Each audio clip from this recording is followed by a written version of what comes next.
اعوذ باللہ من الشیطان الرجیم بسم اللہ الرحمن الرحیم رب اشرح لی صدری ویسر لی امری واحلل عقدۃ من لسانی یفقہوا قولی۔ ناظرین کرام، ہم آج اقبال رحمۃ اللہ علیہ کے فارسی کلام کے حوالے سے چند باتیں کرنا چاہتے ہیں۔ علامہ رحمۃ اللہ علیہ کا جو فارسی کلام ہے، ایک تو وہ اردو کلام سے بہت زیادہ ضخیم ہے۔ اگر میں بیجا نہ کہوں یہ بات، اگر 70% کلام ان کا جو ہے فارسی زبان میں ہے اور باقی جو 30% اس کلام کا حصہ ہے وہ اردو زبان میں ہے۔ اور دوسری سب سے بڑی جو فارسی کلام کی اہمیت وہ یہ ہے کہ علامہ صاحب کی جو سب سے پہلے جو 2 تصانیف ہوئی ہیں،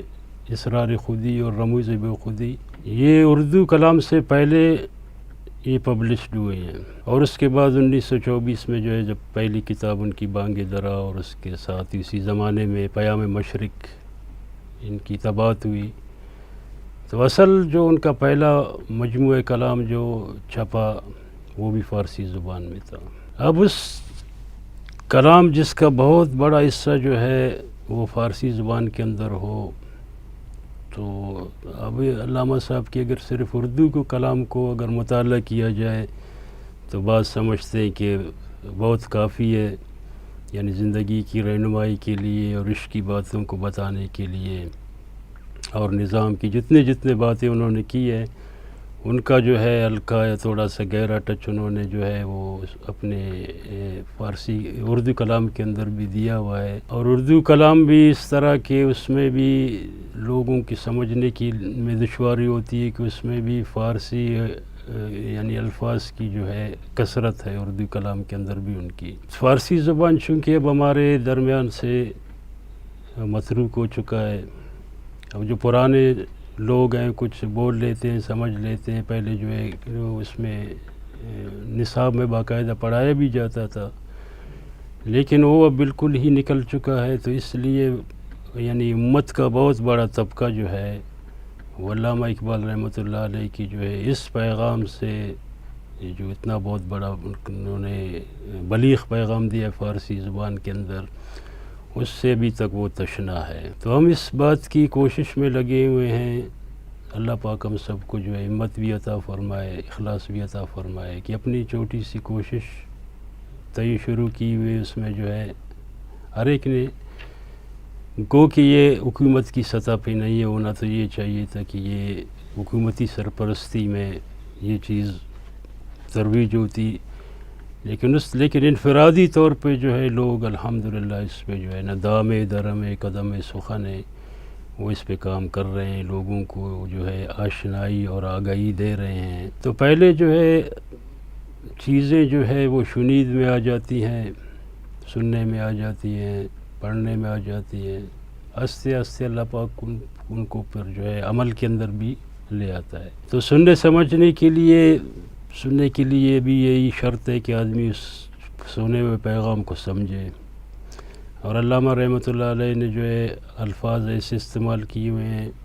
اور شاعری میں اس طرح کے استعارے انہوں نے ڈالے ہوئے ہیں، اور ان کو اگر میں یعنی بہت سے شاعروں نے ان کو استعاروں کا بادشاہ بھی کہا ہے، تو اگر ان استعاروں کو اگر ہم نہیں توڑیں گے، ان میں چھپے ہوئے معنوں کو اگر ہم لوگ ایکسپلین نہیں کریں گے، تو لوگ نیو جنریشن وہ یہی سمجھے گا کہ وہی یہ عام شعراء کی طرح جو ہے نا انہوں نے بھی شاعری کی ہوئی ہے۔ حالانکہ ایسی بات نہیں، انہوں نے شاعری کے اندر ایک ڈیفرنٹ طریقے سے، جس طرح مولانا روم رحمۃ اللہ کا مثنوی تھا، اس میں انہوں نے قرآن کا پیغام دیا، تو اقبال نے بھی عصر حاضر کے اندر جو ہے نا کس طریقے سے زندگی کو بدلنا ہے، تو اور جو ہے نا اوپر آنا ہے کس طریقے سے، وہ اس نے اپنے جو ہے نا شوخی رندانہ میں جو ہے نا وہ شاعری کے اندر جو ہے نا وہ باتیں انہوں نے کہی ہیں۔ تو میری تمام دوستوں سے جو مجھے سن رہے ہیں، میں ان سب سے جو ہے یہی عرض کروں گا کہ ہم جو ہے علامہ صاحب کی جو ہے وہ فارسی کلام کو جو ہے سمجھنے کی کوشش کریں، اس میں جو ہے ہمیں بہت بڑا انہوں نے پیغام دیا ہے پوری دنیا کے اندر جو ہے، یعنی جو نشأۃ الثانیہ کا دور آنے والا ہے اس کے لیے ہمیں تیار کرنے کے لیے بھی انہوں نے جو ہے نا بہت ساری باتیں شاعری میں بتائی ہیں۔ یہ اللہ کا نظام ہے، اللہ کا قانون ہے، اللہ کا قدرت ہے۔ ایک نظام کو، کائنات کو اللہ تبارک و تعالیٰ تن تنہا اس نظام کو چلا رہے ہیں۔ جب انسان کے دل کے اندر جو ہے اللہ کی ذات آ جاتی ہے تو وہ دل زندہ ہوتا ہے، تو پھر وہ زندہ انسان جو ہے وہ کائنات کو جو ہے نا وہ زندوں کی نظر سے دیکھتا ہے،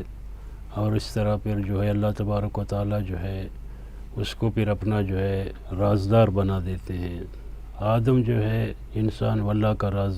رازدار ہے، بشرطے کہ وہ اپنے اندر وہ صفات پیدا کرے۔ تو ان صفاتوں کو کس طرح پیدا کیا جائے،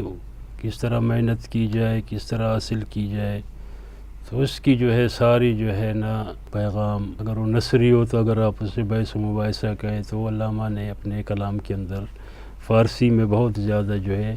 اس پر جو ہے نا کل کے بات کی ہے۔ اللہ تبارک و تعالیٰ جو ہے ہم سب کو عمل کرنے کی توفیق عطا فرمائے۔ تو آخر میں جو ہے میں ان کے جو انہوں نے فارسی زبان کو اپنا ٹول بنایا ہے، بہت سارے لوگ جو ہے یہ بھی اعتراض کرتے ہیں کہ علامہ نے فارسی زبان میں کیوں شاعری کی ہے۔ اعتراض برائے اعتراض والے تو بہت ہیں، میں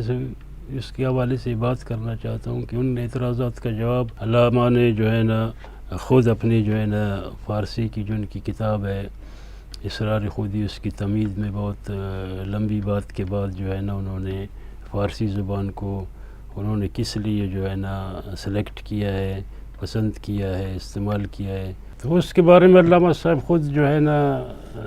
فرماتے ہیں، ہندیم از فارسی بیگانہ ہم، میں ہندی نژاد ہوں، میرا زبان اردو ہے، فارسی تو میرے لیے جو ہے نا وہ ایک اجنبی زبان ہے، میں اس سے بیگانہ ہوں۔ مائے نو باشم تئی پیمانہ ہم، جس طرح وہ نیا چاند ہوتا ہے نا مائے نو، میں اسی کی طرح ہوں، میرا دامن بالکل اندر سے بالکل میں خالی ہوں، جس طرح اس کا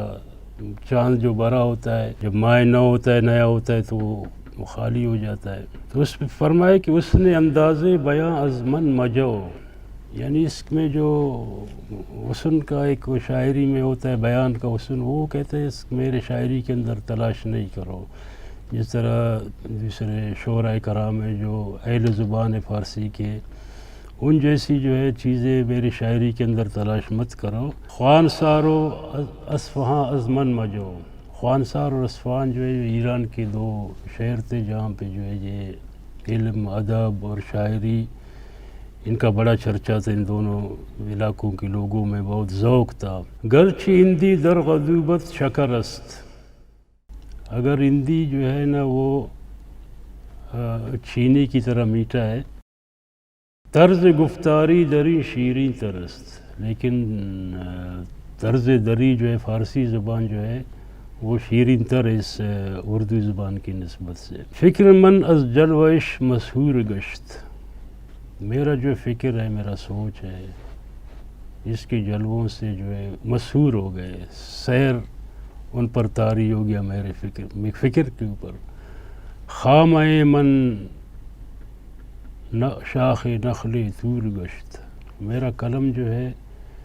وہ جو ہے شاخ بن گیا نخل طور کا، سینا کا،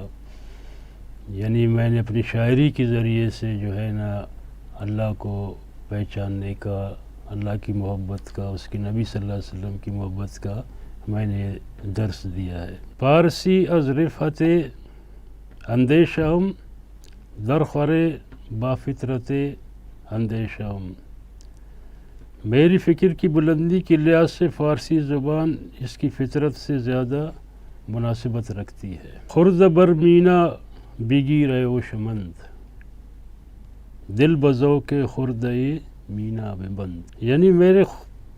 اس میں شاعری میں نکتہ چینی کرنا اور اس میں سے خامیاں نکالنا، یہ چیز ہوشمند، یہ چیز جو ہے نا ہوشمند میرے شاعری میں اس چیز کو تلاش نہیں کرو۔ دل بذوق خرد مینا ببند، بلکہ میرے شراب کو جو ہے نا مینا کو دیکھو، اس کے ساتھ میں پیغام آپ کو کیا دے رہا ہوں شاعری کے اندر، آپ اس چیز کو ملاحظہ مد نظر رکھیں. والسلام.